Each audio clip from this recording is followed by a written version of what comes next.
BluArmor activated. Welcome back, riders.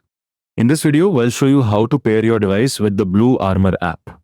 Step 1. Download the BluArmor app. Go to the App Store or the Google Play Store. Search and download the BluArmor app.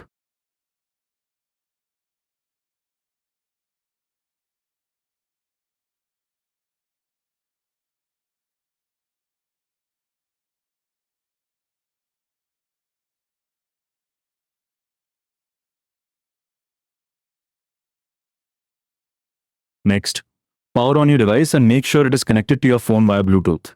Now, open the BluArmor app on your phone. The app will automatically detect and connect to your device.